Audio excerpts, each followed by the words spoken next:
Mga kasayan, i-share ko lang sa inyo kung paano malalaman kung buo pa o sira na yung motor ni Jumbo Hybrid Wash.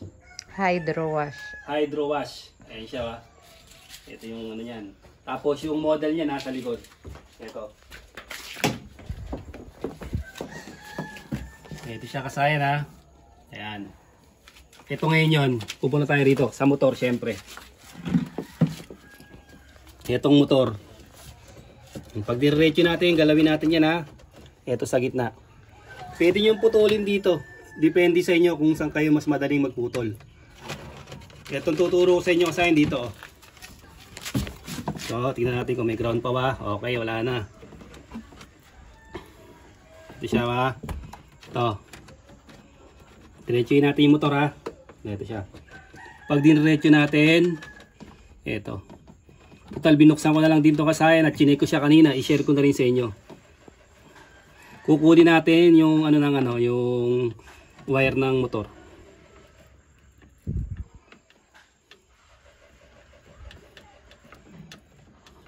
Pwede kayo magputol sa gitna ha.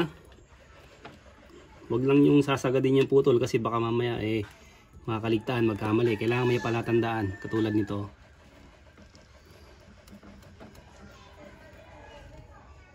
Bali, ito na yung natin. Kailangan lang natin mapaghiwalay ang na yan. Ihiwalay natin kasi hindi natin marireading yan kung nakakabit yan. Lalo't siyempre kasama yung motor ng may connection sa motor ng dryer. Siya, dalawa na yung tatanggal natin. Yung red.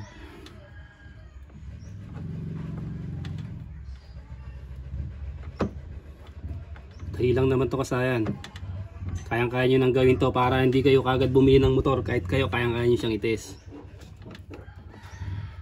Mahal din ang motor, lalo pag ganito. Jumbo. Muradong mas mahal ang motor niya. Nope, mahigpit.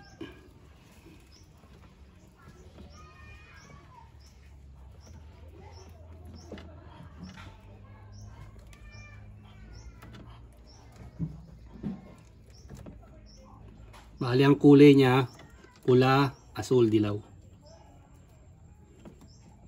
Yung common, makikita nyo naman yan, yun yung pinakamataas. Turo ko na rin sa inyo yung common yan. Yung tumatakbo sa capacitor. Hindi tayo eksperto dito kasayan ha. Sineshare ko lang sa inyo yung DIY natin. DIY lang to kasayan, galing lang din sa mga magagaling na nagbablog ng washing.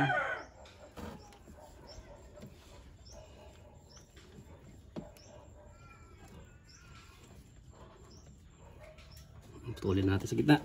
Makakapit Makakapit to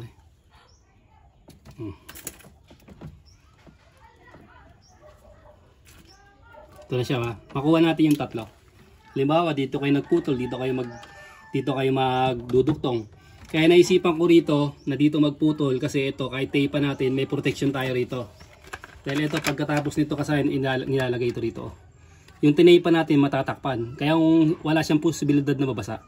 Kaya dito ay magpuputol sa dulo. Ito. Pag diretso niya yan, ito naman siya. Yan na. Yung natin. Tapos gamit lang tayo dito ng ng continuity. Dapat yan may siya. Meron siyang reading kahit magkabali-baligtad lahat. Ito yung sa continuity.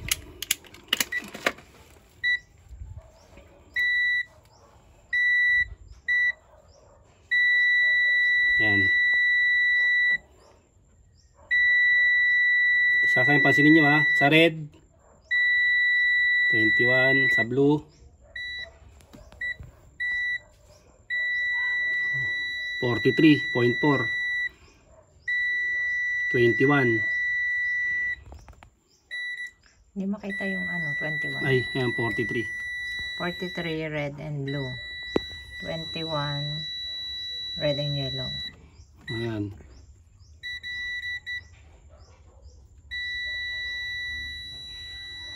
$21. Tapos ito, pag siyempre pag Pag hinanap niyo yung red, ito yung red pupunta rin siya sa ano, diretso ng capacitor. Pero ito kasi ang pinaka tinutumbok natin dito yung ano yung motor, kung paano malalaman. Ibig sabihin kasi okay siya. Kagana yung buo yung motor natin, yung tatlong ano niya buo no. Kahit alin diyan meron siyang connection. Pwede rin kayong gumamit dito ng ano kung wala kayong multimeter, yung times 1 lang.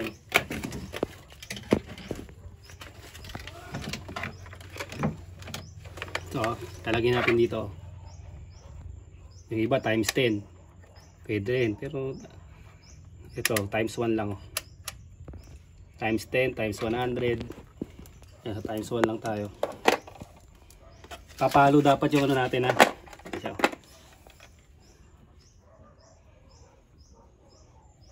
yan. Kabila. Yan. Kabila. Kahit magkabali-baligtad siya. Okay. Kahit magkabali-baligtad, papalo yung test proof natin. Ibig sabihin kasi okay yung motor natin. Okay yung motor. Ganun lang kasi yung pag-check ng ano ng motor ng Jumbo Hybrid. Para pagka meron kayong gantong bago kayo magpalit ng pyesa, try nyo muna yung motor kasi yun ang pinaka main, yung motor. Kaya ito, may vlog din tayo na nagpalit tayo ng ganito. Ito pala yung naging sira niyan. Chinek ko na rin yung sa motor, kaya sinare ko na rin sa inyo para alam niyo yung sira. Hanggang dito na lang mga kasayan. Salamat sa panonood.